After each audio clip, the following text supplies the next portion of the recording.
Hello and welcome. My name's Sam and this is the Little Greenhouse Creates. Thank you for joining me today. And we are on our Revisited Wednesday. So this is a card I created a couple of years back now. It's a quite simple card, but it's actually quite effective. I like the detail down the side and the cutout here. I've made a few changes and I've adjusted up a bit, and this is the one that we're going to create today. So again, I'm doing a Easter card with our beautiful rabbits from the Storybook Friends.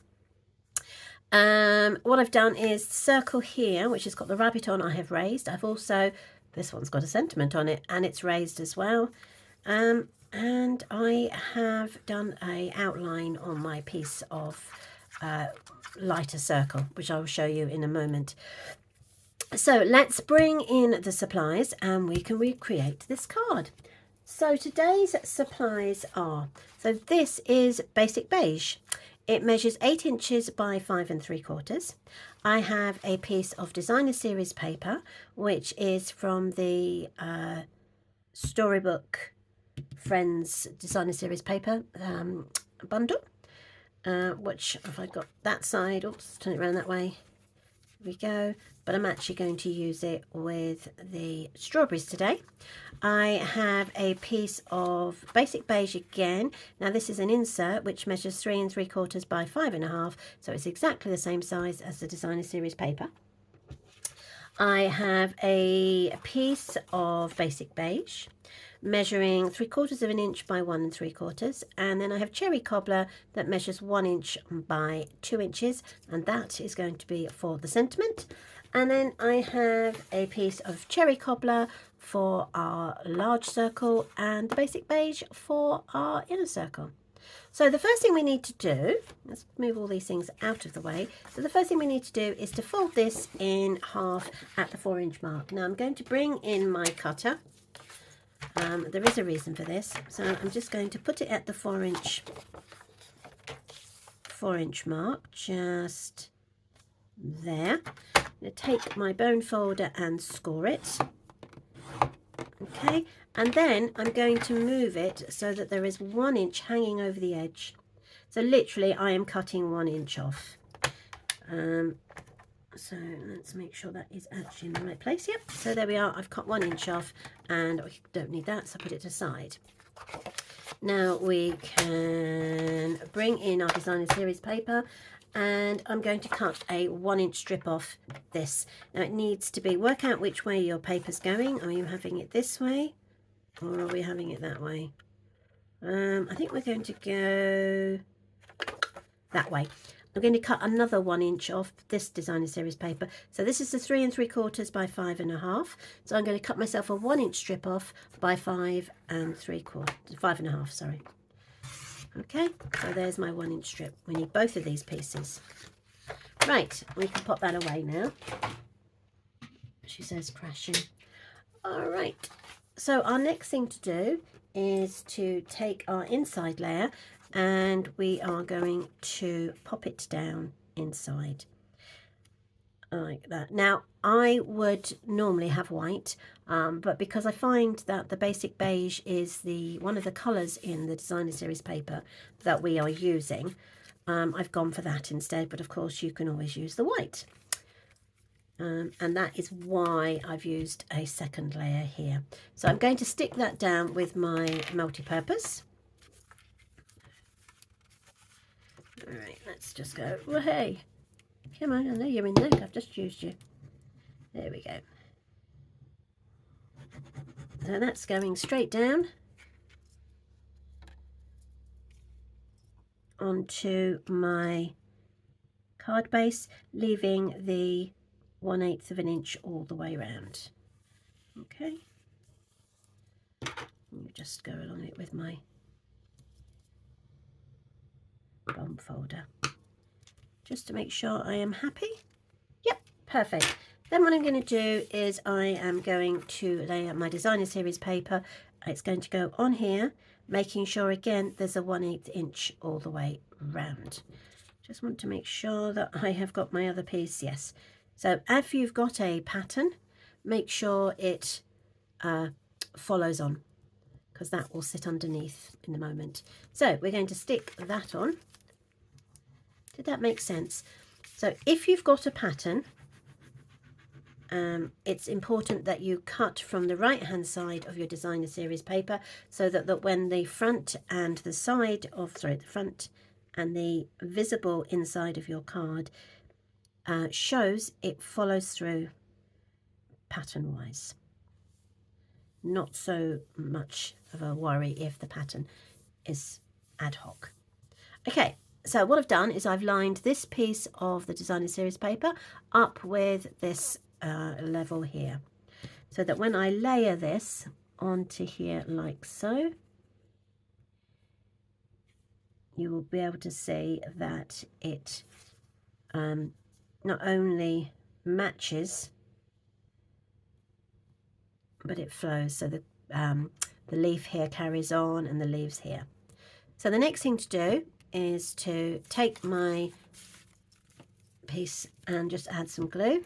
I'm using the glue because I need the wriggle room, just so that I know that it lines up 100%.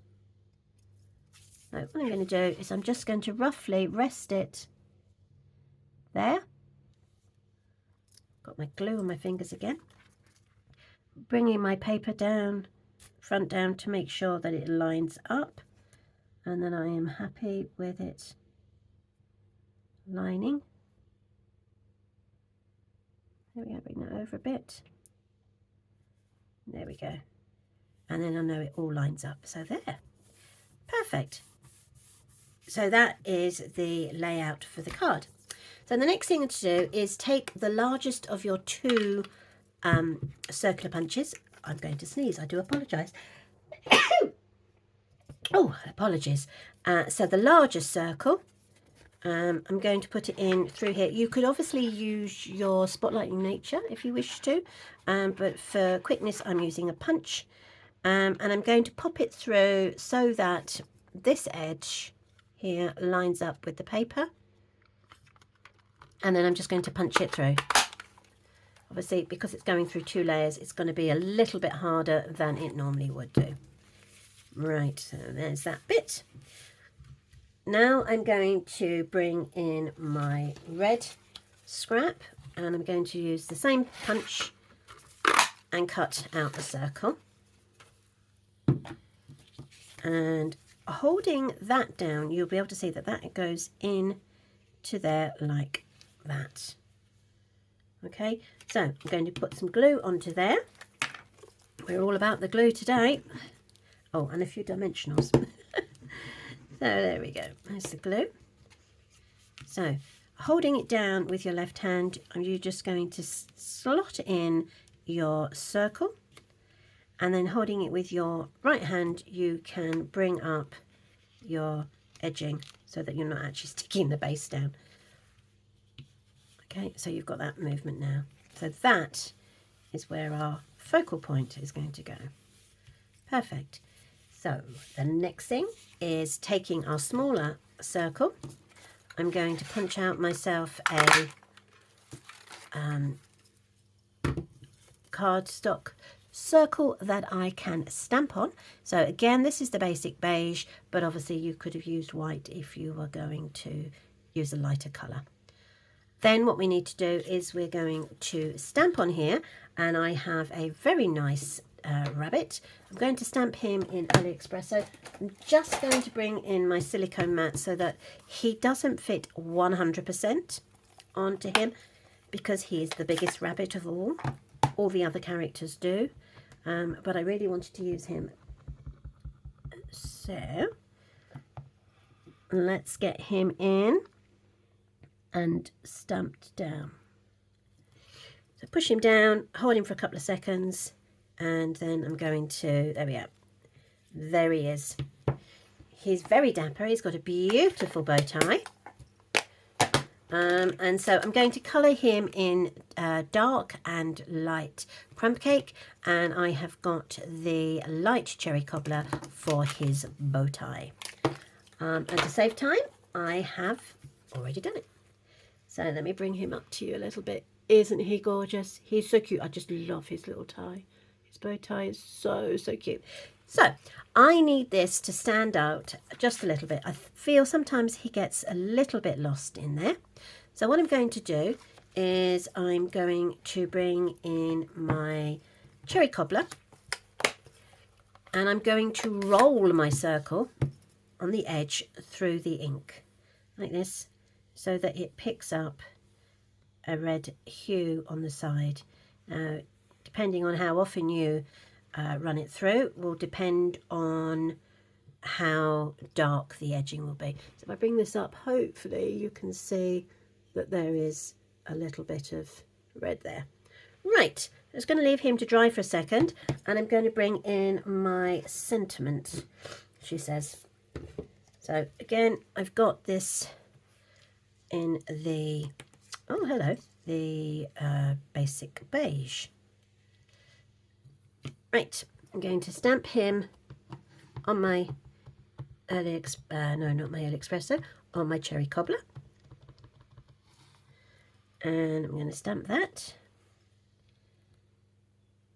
straight down, and then I'm just going to, there we are, bring it around. Now I'm going to put that onto the base of a red cherry cobbler again. So I think what I'm going to do, I didn't do it on the other one, but I'm actually going to do it on this one. I'm going to put a red edging on this one as well. So I'm going to bring back in my ink pad, and this time I'm just going to tap rather than roll it. A bit difficult to roll a rectangle. And I'm just going to make sure that all the edges are covered. And I'm just going to pop that up there and give it a second to dry.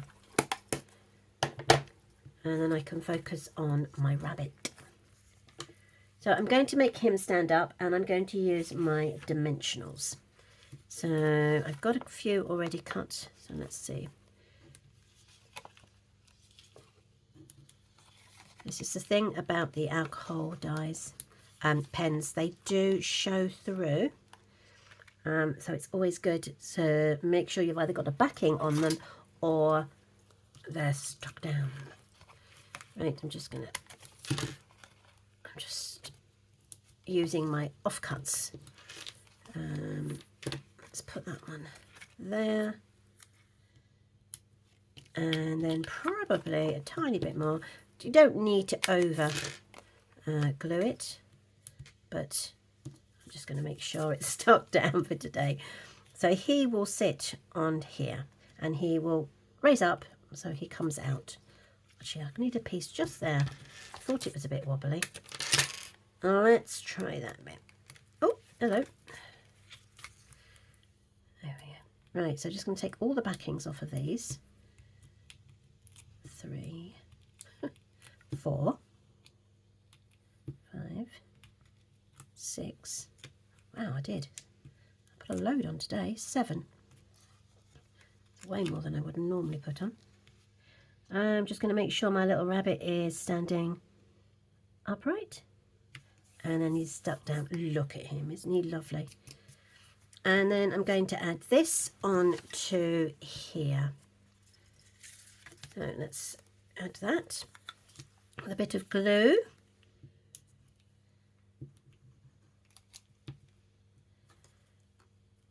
Right, and then that can be layered.